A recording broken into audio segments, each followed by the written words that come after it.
Your life journey doesn't stand still, and neither should your wealth. Welcome to Wealth on the Move, the podcast. Will Hoffman offers investment advice through Private Advisor Group, which is a federally registered investment advisor. The opinions voiced in this podcast are for general information only and are not intended to provide specific advice or recommendations for any individual. To determine which strategies or investments may be suitable for you, consult with the appropriate qualified professional prior to making a decision. Welcome back to Wealth on the Move, the podcast. I'm your host, Will Hoffman, founder and president of Hoffman Wealth Management. And today we're going to talk about something that it's important to all of us, at least should be important to all of us. We have a special guest who he's responsible for keeping us safe as advisors, keeping our cybersecurity locked down, keeping our clients' data and information safe, keeping our firm's information safe. Philip Coniglio from Advisor Defense. Philip's a seasoned technology and information security executive with over 20 years of experience in the financial services industry specifically. He's the president and CEO of Advisor Defense, which is the premier RIA cybersecurity solution crafted by RIA experts for us RIAs. He's also the chief information security officer of Advisor Assist. So welcome, Philip. Thank you for joining us today. Thank you. Great to be here. This is something that, again, it's important to us. I know that as a family at home, we are diligent and probably still not diligent enough when it comes to protecting our own data. But, you know, our primary client base are active families and retirees. They're busy, they're traveling, they're growing, they're accumulating, they're creating. And unfortunately, cybersecurity sometimes takes a back seat, protecting their data, protecting their financial information. And as I'll tell you a quick story in a bit, it is something that crept up and got me at the worst possible time. So we're going to talk about that in a second. But just quickly, Philip, explain a little bit about your background, what you do, why you do it, what your passion for cybersecurity, where that came from. Yeah, I guess my origin story really with technology, back in the 80s and 90s, there wasn't really a word cybersecurity that just came about recently. So I was always like a tech geek when I was growing up, since probably 10 years old, kind of, just falling in love with technology. My family moved from New York to New Jersey, and kind of like with that transition, there wasn't really much to do in New Jersey. So I kind of like fell into love with, computers and like trying to escape, the world, I guess, into technology. And ever since then, really, it's been my passion. Like my hobby is really, I guess, cybersecurity is my actual hobby. So It's like what I do for fun. And, after years working at Morgan Stanley and a couple of RIAs, Private Advisor Group, I was there for 3 years. You're affiliated with them, and that's how we met. After speaking with, advisors like yourself, I really just got the independent bug, and I wanted to do more than just like work at, one RIA. I wanted to like just help as many people as possible. So just, following my passion, like you followed your passion, I just wanted to do more for the industry. And that's when I started Advisor Defense last year, and kind of like, went all in, I guess. Isn't it cool when your hobbies can become your work? Definitely. Yeah. I wish I did it earlier, but, I guess it's awesome. Yeah, that's been, the joy of this profession is it's people and money are hobbies that, we can build a business around. And that's been, the fun part about Hoffman Wealth Management is building around, my two favorite things. Exactly. So I guess to start, why are busy families and, folks that are so active, why are they such prime targets for cyber criminals? I guess, cyber criminals today, they're not really like the Hollywood hackers that you see in the movies. If you were ever directly targeted by like a nation state attack or an actual hacker, there's really any like, little that any of us could really do about that kind of situation. Sure. But that's not, who's really after you these days. The cyber criminals today are just, basic scammers, and they're just using social engineering. They're just, trying to trick you into giving over your password. Or clicking on a malicious link in an email, or just exploiting a vulnerability because you didn't update your computer for whatever reason. And they're all about scale. Right. So if a phishing email doesn't work on you or your spouse or whoever it is, they're just going to move on to the next target. They're not going to look for these like hard battles and try to like hack into your network. The goal really is just as simple to make yourself not that easy win and just let them move on to the next target. Okay. What are some common misconceptions that we have about cybersecurity? Just, we can think our passwords are tight, but what are some other things that we kind of don't understand, or misconceptions that we have?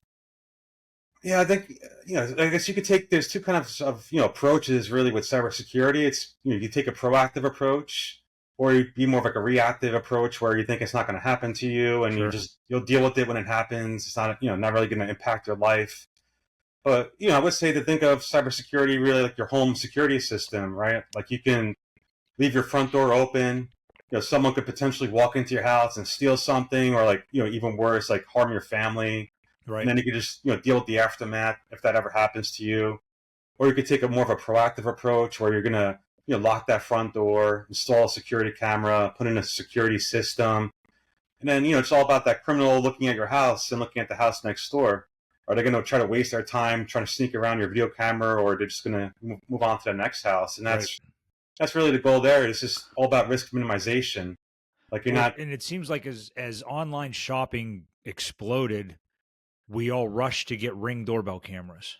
yeah, But view two-factor authentication is a pain in the butt when it comes to exactly, our own cyber data. So that's kind of the best analogy that we give our clients when we encourage them to protect their data, and why we have to encrypt things that we send to them or something is exactly.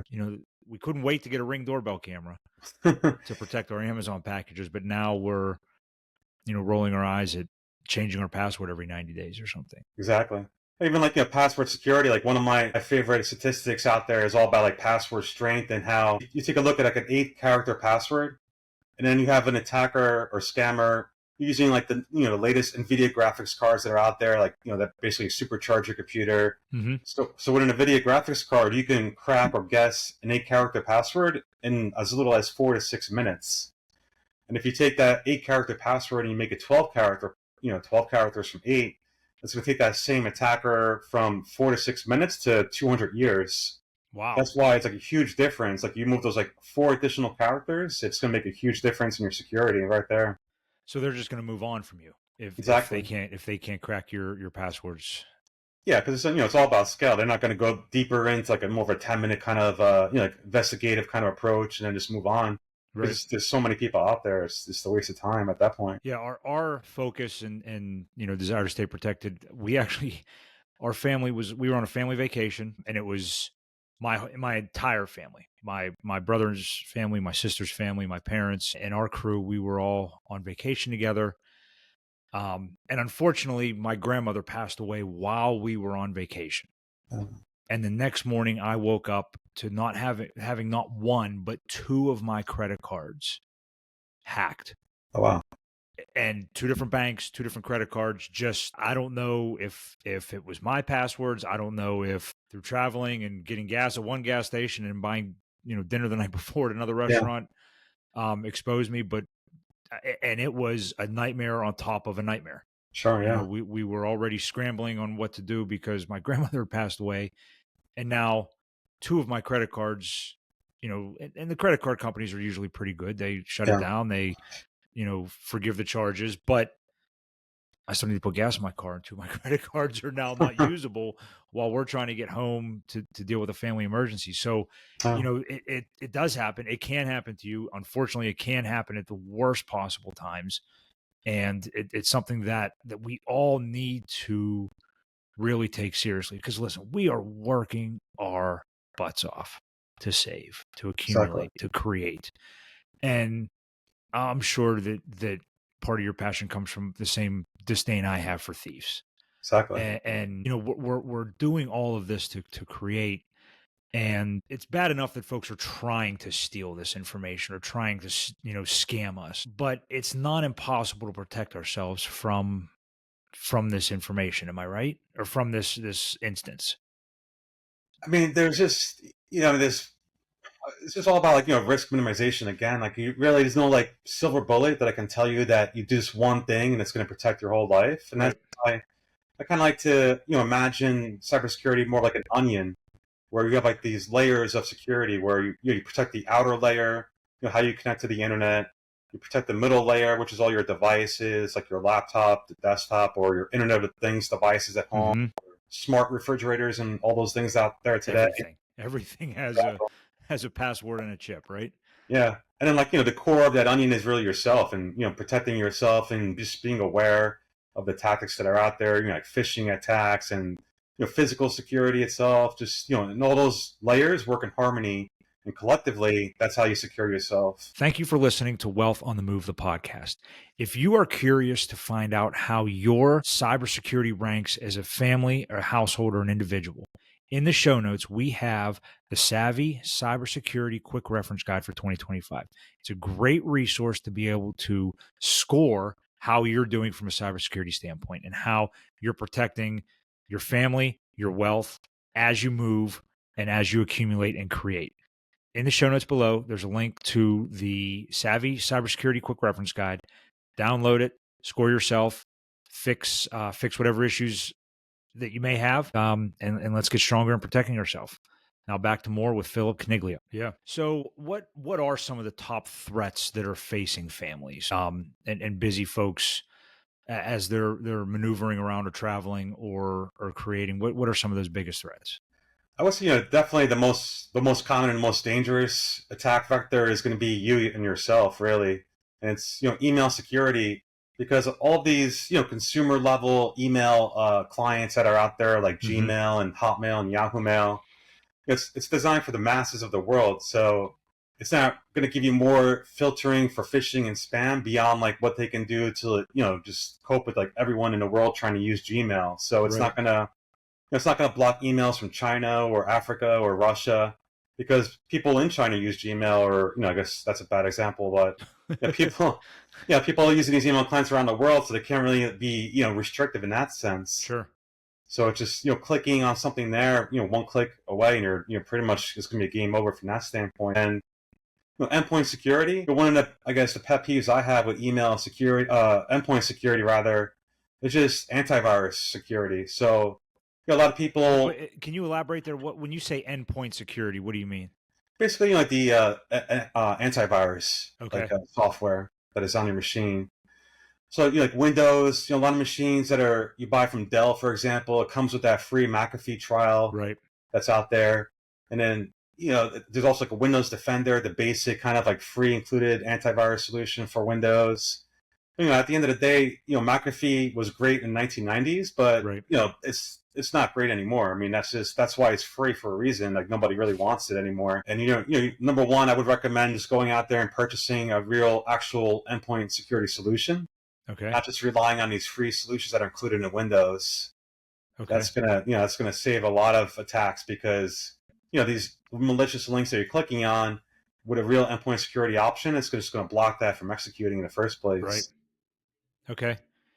Now, one thing that I worry about, I have 3 young kids, and they are starting to emerge into, playing Fortnite online with their friends. And, my oldest is 14. He has an Instagram account now. He has his email accounts now for school. They're going into this with the doe-eyed optimism of a child, that nobody's going to try to steal something from them. And, we can't, as much as we would like to, be standing over their shoulder every second that they're using a device.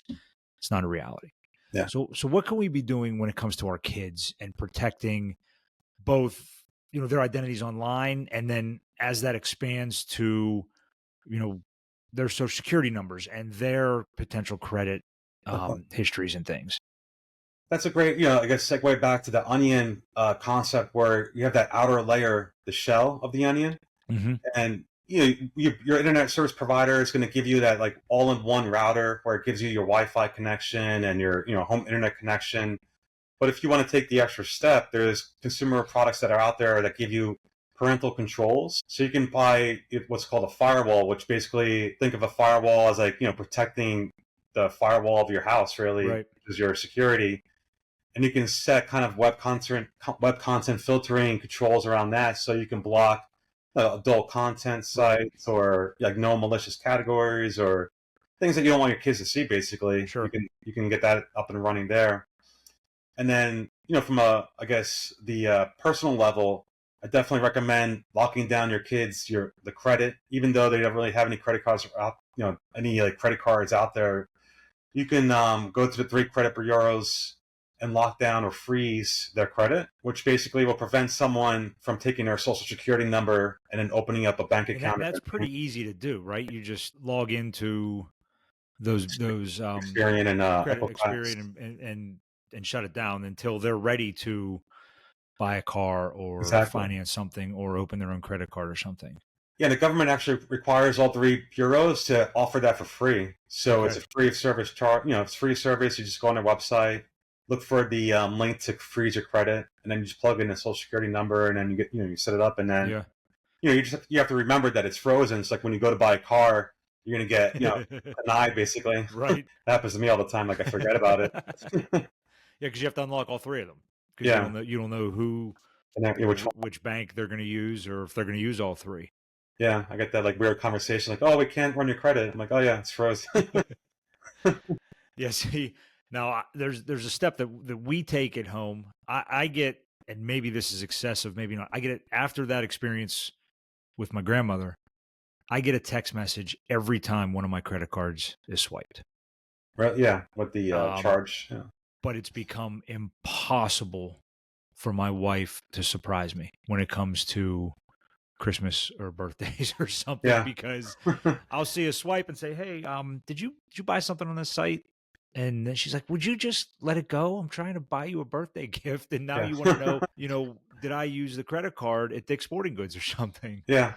That's actually a good point because a lot of attacks out there, the first step is they're going to do like a small dollar Right, charge on your credit card.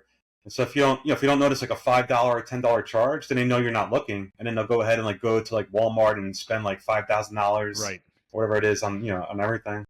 right. And they don't. Obviously, the credit card companies have become very good at you know not making you obligated for that claim, but somebody is. So Yeah. they're stealing.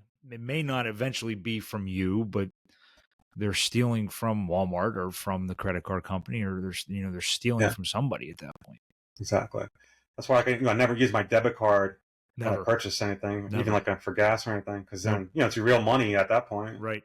Yeah. Yeah, that's one of the first steps we tell our clients is get a specific credit card strictly for online shopping. Yeah. That way it's not if it gets hacked because it's probably your most vulnerable if I'm correct there. Yeah. Definitely. You're still not without a credit card when you're 800 miles away on a family vacation and both your credit cards get hit.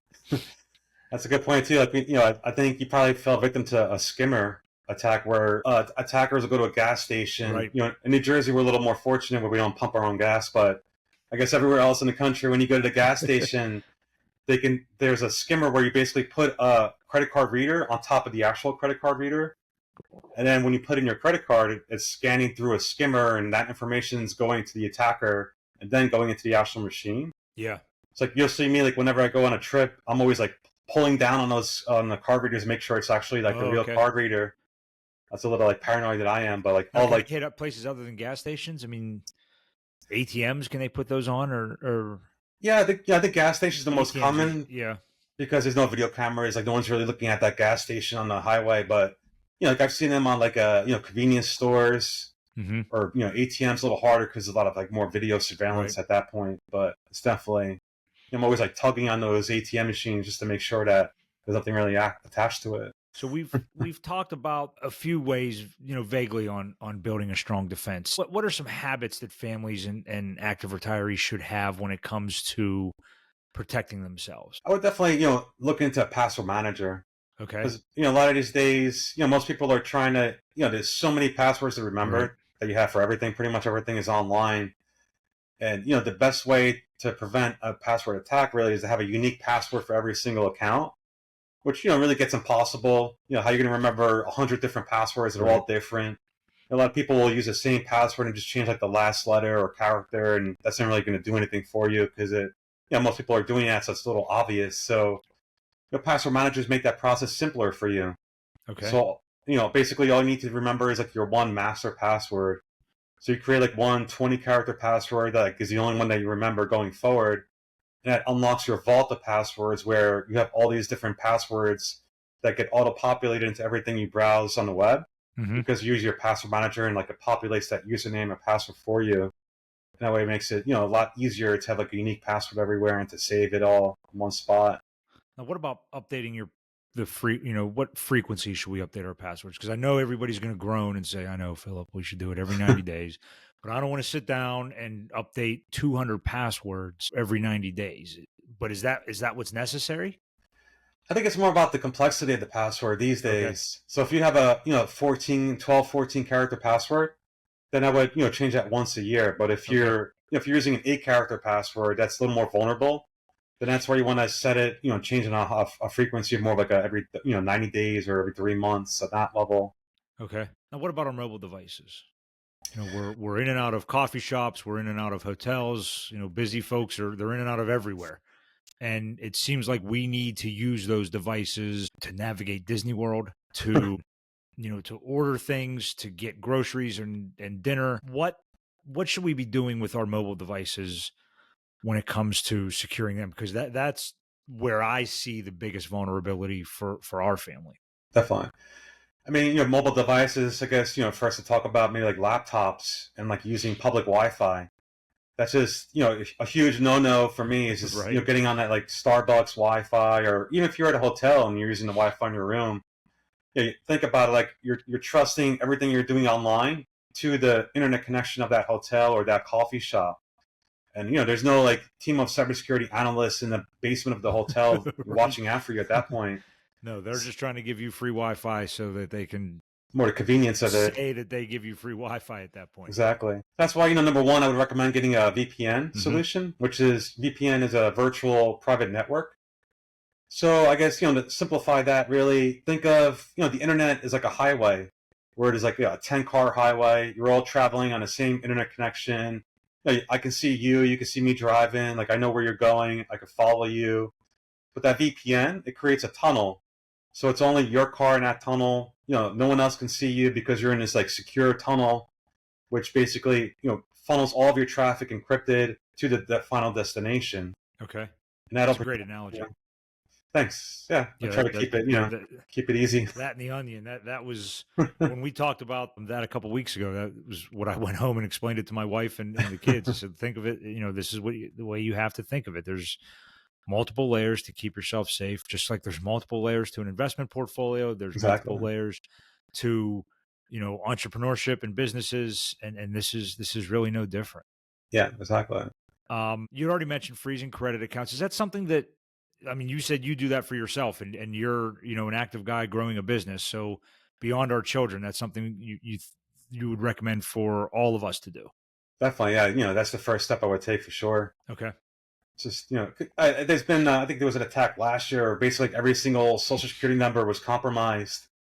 So, at this point, you just have to assume that your social security number is out there in the dark web somewhere. Yeah. It seems like a few years ago, every week we were getting a letter in the mail that it was compromised, and here's your free subscription to, some sort of monitoring system, whether it's, LifeLock or something similar. So to ask about those and not to promote one specifically versus another, but a system like LifeLock or MyID or those systems, do you recommend using something like that? Not really. I mean, all it's doing is just gonna, it's gonna email you if your password was found on the dark web, and it's gonna say, Will Hoffman 123 was available on the dark web for sale. Go change that password because it's compromised. Okay. Yeah, I like to be more proactive than reactive. Sure. So that's a great like reactive solution. But proactively, I would just make sure your password is 12 characters, something crazy that no one could even like figure out. You're right. They're not like prevent that from happening in the first place. Okay. Now, and you and I have grown up and merged from no tech to high tech throughout the course of our childhood and into adulthood. 8-bit Nintendo was high tech for us in 1986, and we've seen just this great emergence to where when our parents get a cell phone, we groan when they get a new cell phone because now they need our help. It could be because they're in their 60s and 70s and 80s, and how can we help less tech savvy family members as we are stepping into roles of caregiving or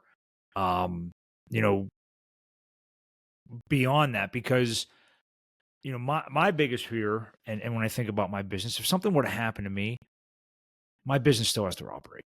Yeah. So somebody needs to know how to get access to Will Hoffman's information. My family still needs to operate. So when older family members or less tech savvy family members, they need our help. Yeah, definitely. What are some ways that we could be helping our parents or less tech savvy family members through this? Definitely, I guess, on the first point too, I guess, one of my personal worst nightmares really, if I get hit by a bus tomorrow, I'm like at this level of tech savviness and my wife is at the bottom level. So it's like, how do I tell her like where the Bitcoin is and how to get to this account and that account? It's like what I did for myself really is like I recorded a video of myself kind of just like explaining everything and then put that on a USB thumb drive and then put that in a vault in my, a safe in my house so that if something happens to me, she can hopefully like watch that video and hopefully it helps to figure, how to do things, I guess, after, I'm gone. Yeah. That's a great idea. I recommend something like that. I think that makes sense for you. Yeah. And then, for the older individual who's not really tech savvy, it's just, it's really just more about, I guess, like awareness and explaining to them that you can't trust everything on the internet. And, as simple as like, getting a webcam cover on their laptop so that, just in case someone's looking at them, if they click on the link and somebody's watching them. I see a lot of attacks that happen all the time to, seniors and elders and just scammers taking advantage of that fact that they just don't understand technology at all. When it seems to happen, we're when it comes to the stock market, it's May 1st of 2025. We're in a little pocket of volatility. Yeah. And it seems like when volatility like that picks up, so do these scams. Exactly, because they love that fear and panic. Yes. And we just came out of tax season. Yeah. And, folks using online tax services to file their taxes panic. And it seems like, right now we're in a pretty vulnerable time, which was part of the motivation for having this discussion right now. But our guards up around our portfolio, our guards up around our taxes, and we kind of, let our guard down when it comes to our cybersecurity. So you mentioned VPNs. Any other tools that we could start considering or using? Definitely multi-factor authentication. Wherever it's available, like anywhere it's available, just turn it on right away because that's going to be like your second line of defense so that if your password was compromised, then that account's going to ask you for that multi-factor authentication code. And then hopefully you have that enabled. So even if I have your password, I still can't get into the account because I need that code and I don't have that code. Yeah, so that stops my it phone right or my email or something. Yeah. What about traveling? Does that change much? Should we do something before we leave? After we get home? Anything we because that's when our guard's down. We want to see new scenery, and we just file our credit card into the gas pump. When it comes to laptops when you're traveling, number one, like never check your laptop into your baggage. Like I always have it on me on a backpack. Mm-hmm. If I'm in my hotel room, I don't even trust the hotel room, to be honest with you. Like I just always carry it on me. Okay. And then you can get a privacy screen, which is basically a screen that you put on the laptop screen.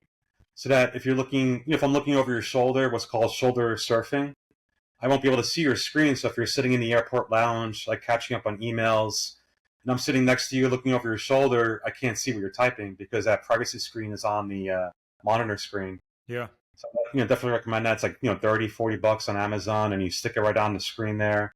That's a great, step there to prevent that type of attack. And also, public Wi-Fi, actually, obviously I mentioned that before. Yeah, the VPN. Yeah. And then like, your personal phone, like your, iPhone or Android phone, obviously I would just recommend having a code on your phone so that it's at least like 6, characters. You're not using like the 4 character, which I think is kind of standard these days. And also the after you try your password 10 times, if it's incorrect, it has that auto wipe functionality. So after 10 failed login attempts, it wipes your phone. That's something I would enable so that, if I'm trying to guess your password, the phone just gets wiped out after 10 tries. Okay, now we've all done it where we have fat thumbs or missing a number and Apple gives us a minute that we have to rest before we can try again.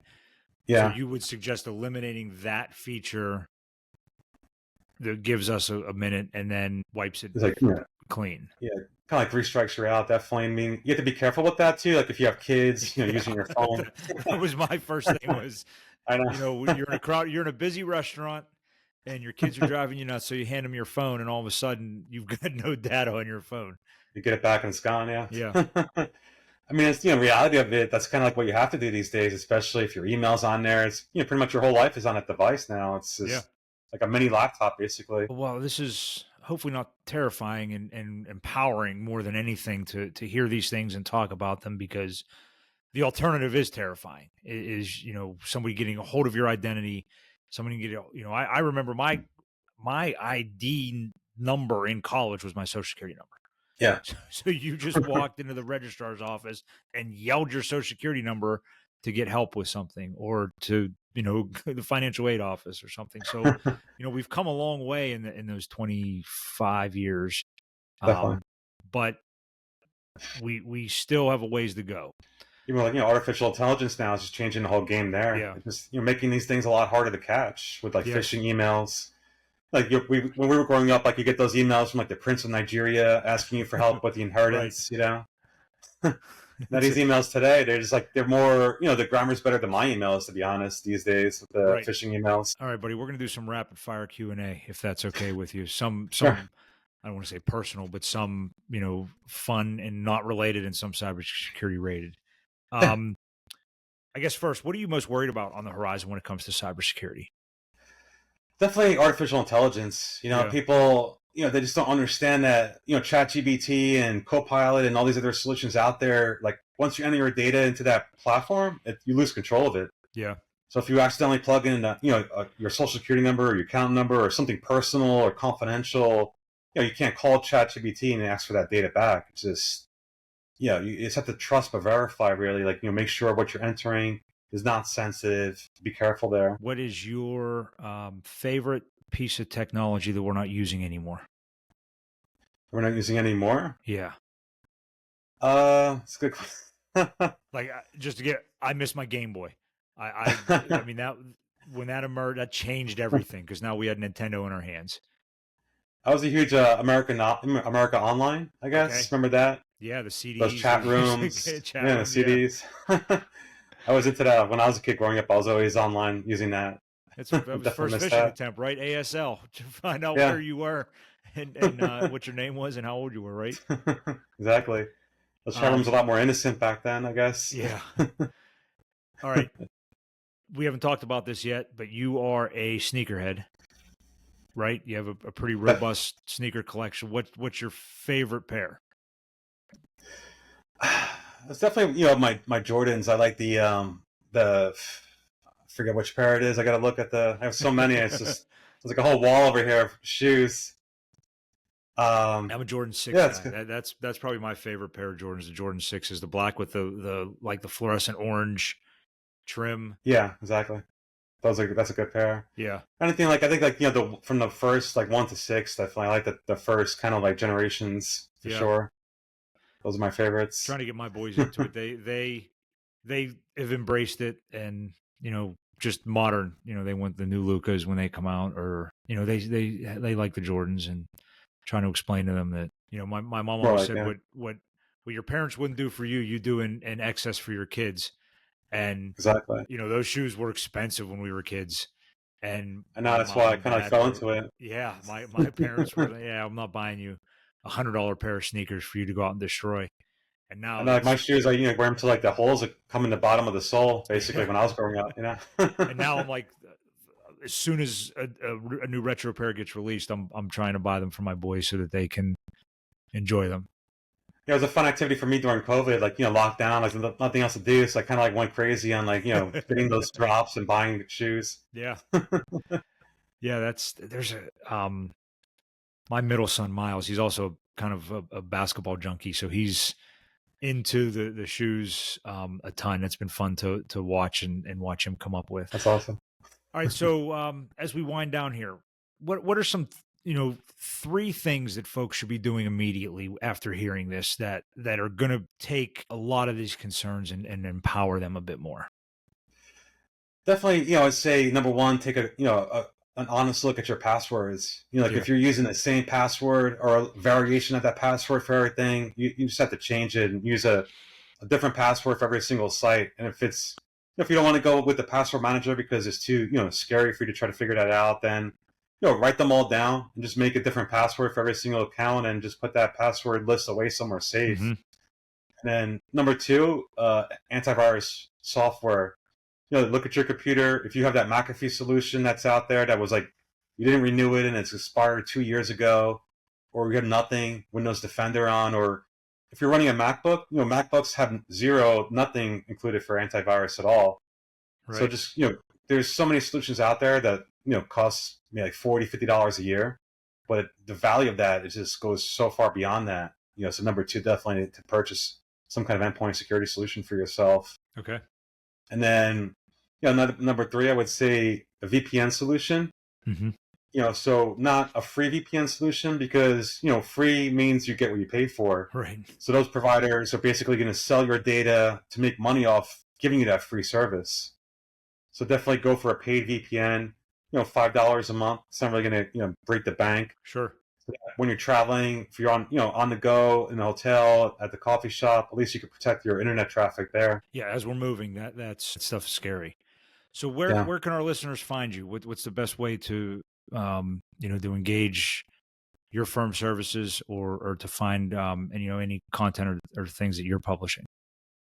Definitely LinkedIn. I try to post a lot to LinkedIn, at least one post a day.